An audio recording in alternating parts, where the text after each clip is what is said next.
Shedeur Sanders getting good news from the Cleveland Browns, and also a update of the Cleveland Browns head coaching search. We getting ready to talk about it right here on Sports Talk with B. Watts. Do me a favor, do me a solid. Hit that like button, subscribe to my channel if you haven't subscribed, hit that notification button. It'll let you know whenever I go live or drop a video. And if you enjoy this video, join the membership.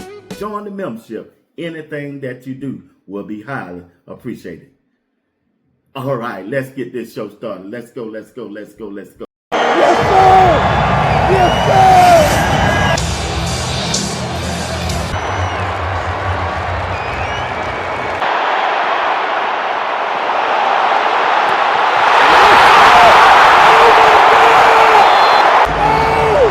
sir! Shedeur Sanders getting good news from the Cleveland Browns. They have fired the offensive coordinator, Tommy Rees.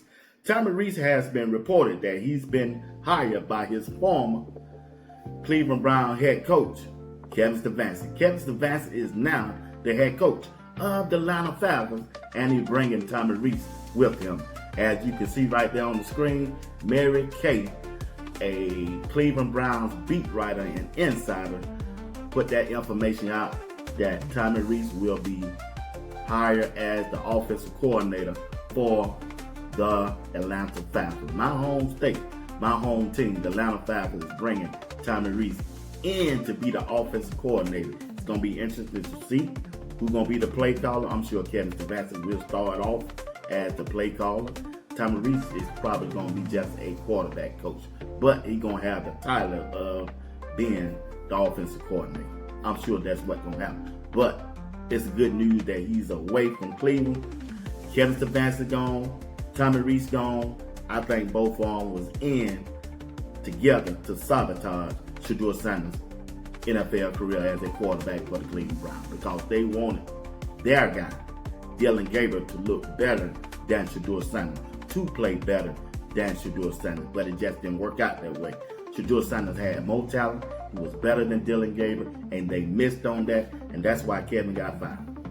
That's why he got fired, and when he turned to play calling over, those plays were designed for Dylan Gabriel, and they tried to put it on Shedeur. That's why you see Shedeur play off script, throw that ball deep. When Isaiah Bond come motion across, Shedeur lean into him and say, hey, don't run that play, but run that post, and hit him with it. Yeah, he hit him with it. So it's good news for the Cleveland Browns offense that they're going to have a new coach, a new offensive coordinator going forward. But it's important that Andrew Berry get this thing right now, because his job going to be on the line. He must find the right head coach, the right offensive coordinator, and the right play caller for the Cleveland Browns offense to be successful this year in 2026. And when you look at the candidates that he got, he gone young. He's modeling the Jacksonville Jaguars front office and NFL team. He modeling them. And Sean McVay. He not worrying about the retreads. He not worrying about the old head. Andrew Berry is on record. He wants somebody that he can work with together. They can work together. And he going young. He getting somebody closest to his age. You got to remember, Jimmy Haslam, the owner, brought Andrew Berry in as young. He never had no GM experience. This is his 6th year, I believe 6 or 7 year as the general manager, and we finna see what he can do. When you look at the candidates that he bringing in, once again, they all are tied to Shedeur Sanders. What do you mean they tied to Shedeur Sanders? All you got to do is just listen and watch and pay attention to the tea leaves. Go on the internet and search just like I did. Check this out. When it comes to the coaches that Andrew Berry is interviewing, all of them got a connection to the Big 12. Where Shedeur played football at? The Big 12. He played for Colorado.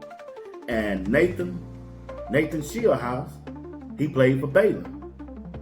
The Big 12. Well, when you look at Grant Udinski, where did he coach at?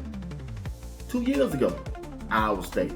All of them in the Big 12. Matter of fact, when Greg Udinski was at Iowa State 2 years ago. He played against Shedeur in the Colorado football team. Oh, okay, hold on. I'm finna show you the history of these coordinators who Andrew Berry is bringing in, right?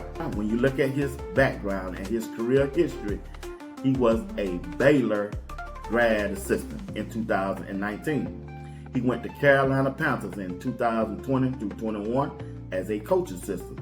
Then he went to Minnesota Vikings as a assistant to the head coach and special project in 2022. He stayed right there at Minnesota with the Vikings, assistant quarterback coach in 2023. 2024, he stayed with the Vikings right there, assistant offensive coordinator, assistant quarterback coach. He know offense. He know what he's supposed to do, right? And recently, this past year, he's the offensive coordinator right now for the Jacksonville Jaguars. That's his history. He's the passing coordinator. He went to school in Illinois for football operations. He was a running back coach in 2015. He was an offensive assistant in 2016 through 2017. Then he went to Iowa State. Connect the dots. Iowa State, Big 12. When 2018, he was a running back coach. He was a wide receiver coach in 2019 through 2020. He stayed right there at Iowa State, working his way up. The head coach is Matt Campbell, outstanding coach. He became the running game coordinator, running back and wide receiver coach. Remember, this is offense. That's what the Cleveland Browns need.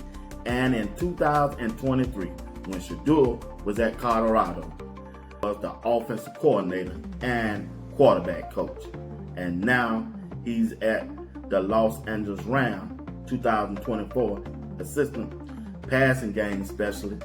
And now, right, he's a passing game coordinator. Connect the dots. The Big 12, Shedeur Sanders, Colorado. The Big 12, Shieldhouse, offensive coordinator. Offensive coordinator, and he was at Iowa State. Grant Udinski is a coordinator for the Jacksonville Jaguars. But why you keep throwing Jacksonville Jaguars in? Remember, Andrew Berry made a trade last year with the Jacksonville Jaguars. Connect the dots. You never heard anything about it until that draft day that he was going to trade that pick. Andrew Berry is on record during an interview said he was talking to the general manager of the Jacksonville Jaguars for 6 months about that trade. Who did they trade? They traded their second pick to Jacksonville for who? Travis Hunter. They drafted Travis Hunter at that second pick, and the Cleveland Browns dropped down to the 4th or 5th pick, and they got that defensive tackle from Michigan. That's the connection. That's why I say that I believe, it's just me, it's my opinion, Grant Udinski probably going to be the head coach. Yesterday I had it backwards. During my live, I had it backwards. I apologize. Hope you accept my apology. Grant Udinski is going to be the head coach.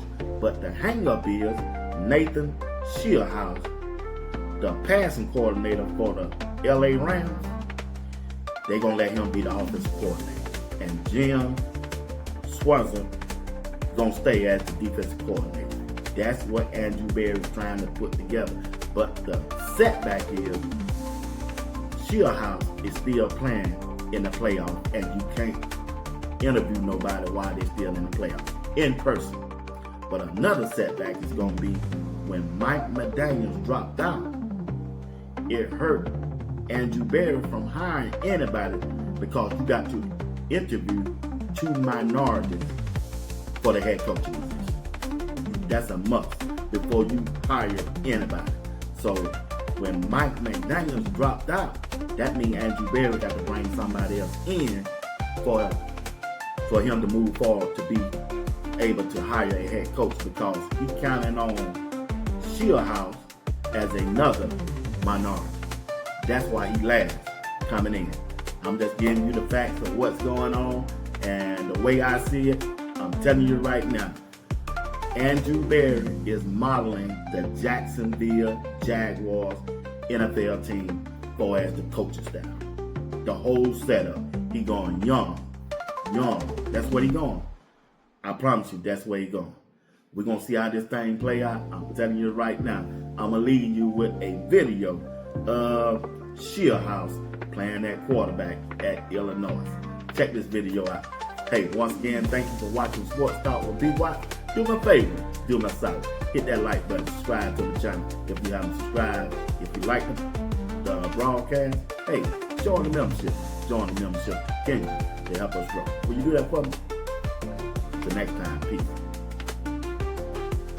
But this will go a long way towards starting next season off for him. Shieldhouse fooled everybody on the bootleg, and he's going to walk in for an Illinois touchdown. We start the fourth quarter, and the Illini trying to stay undefeated. Play action, Shieldhouse, deep down the middle, Jenkins, touchdown!